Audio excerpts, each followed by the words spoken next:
Iran की war से overall सारी कंट्री में जो है बिजनेस के ऊपर जो हमारी एसेंशियल कमोडिटीज़ है, जिसमें मेन जो है एलपीजी है, पेट्रोल और डीजल है, ये जो है इसके ऊपर जो है विशेष असर पड़ेगा और पड़ भी रहा है।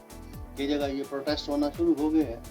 तो अब क्योंकि जब ये वार लंबी चली तो स्वाभाविक रूप से हमको एक कठिन दौर से सारे देश को गुजरना पड़ सकता है।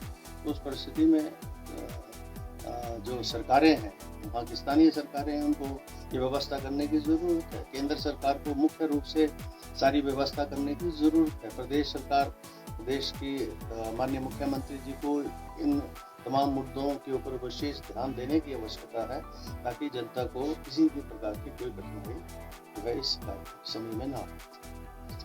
तो मैं इसकी उम्मीद करता हूँ कि जो है सभी सामान्य सदस्य जो है चर्चा के माध्यम से, क्योंकि हिमाचल प्रदेश के हित से जुड़ा हुआ विषय है, हिमाचल प्रदेश की जनता के हितों से जुड़ा हुआ विषय है, इसके ऊपर जो है गंभीर चर्चा भी करेंगे और इसके कोई उपाय भी किए। सर, पर्यटन नगरी डलहौजी में आपका स्वागत। और सर, ये पर्यटन नगरी डलहौजी है सर, आप देख सकते हैं कि बाकी स्टेशंस के कंपैरिजन बहुत ही लैकिंग है। तो सर, डलहौजी की जनता भी आपसे अपील करना चाहती है हमारे माध्यम से कि डलहौजी, आपका जैसे जिला चंबा के आप नेता हैं, बड़े नेता हैं, आपका कद बड़ा है, तो सर डलहौजी के लिए आप कुछ प्रयास करेंगे?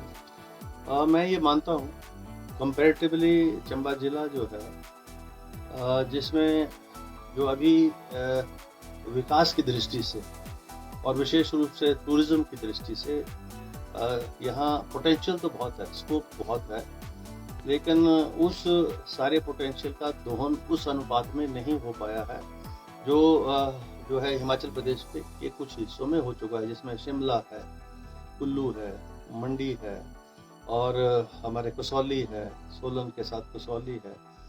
अब और जो धर्मशाला है, वहाँ भी टूरिज्म का जो पोटेंशियल है वो ऑलमोस्ट जो है एक्सप्लॉइट हो लिया है।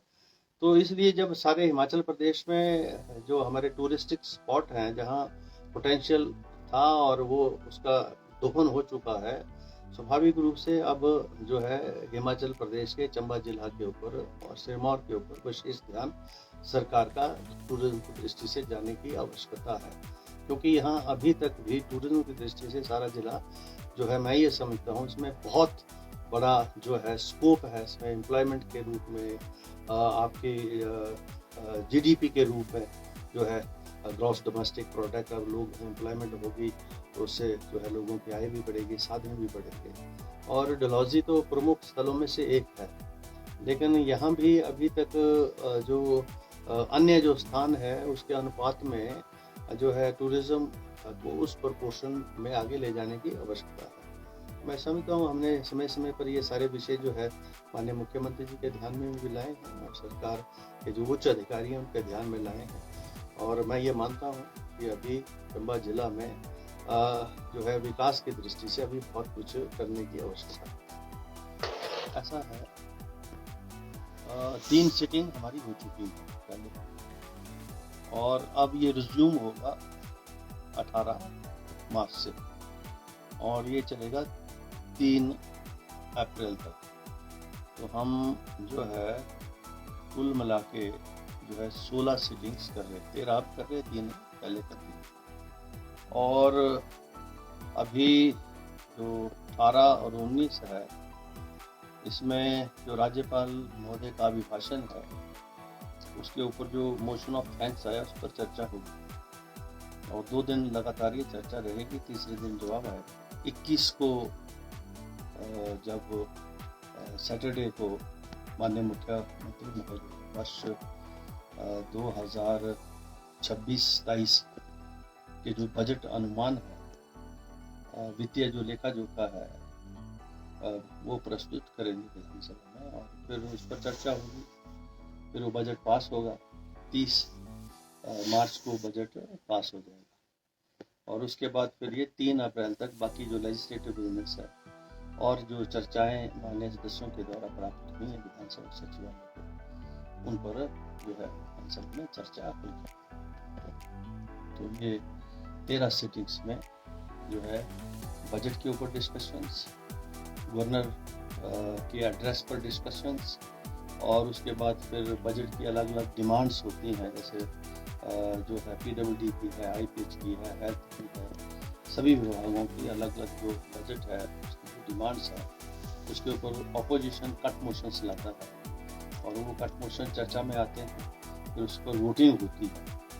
वो सारी प्रक्रिया जो है अब होगी, और लेजिस्लेटिव कोई नए बिल लाएंगे और जो सरकार लाना चाहेगी, क्योंकि मेनली जो बिजनेस है बजट सत्र में वो गवर्नमेंट का बिजनेस होता है, चाहे वो गवर्नर एड्रेस के रूप में हो, चाहे वो बजट के रूप में हो, या बजट को पासिंग के रूप में हो, फाइनेंस बिल के रूप में हो। तो मेनली जो उसके ऊपर बिजनेस है वो गवर्नमेंट का बिजनेस होता है। और अपोजिशन जो है बजट किस तरह का आया है, जनता के हित में कितना है, प्रदेश के हित में कितना है, वो सारी बातें जो है अपोजिशन के माध्यम से विधानसभा में चर्चा में आती है। तो मेरा सभी माननीय सदस्यों से ये आग्रह है, अनुरोध है, जो सभी सार्थक चर्चा के माध्यम से हिमाचल प्रदेश के जो विषय हैं, मुद्दे हैं, उनको भी उठाएंगे, और हिमाचल प्रदेश के बाहर भी अगर ऐसे मुद्दे हैं जिसका प्रभाव हिमाचल प्रदेश की जनता पर होगा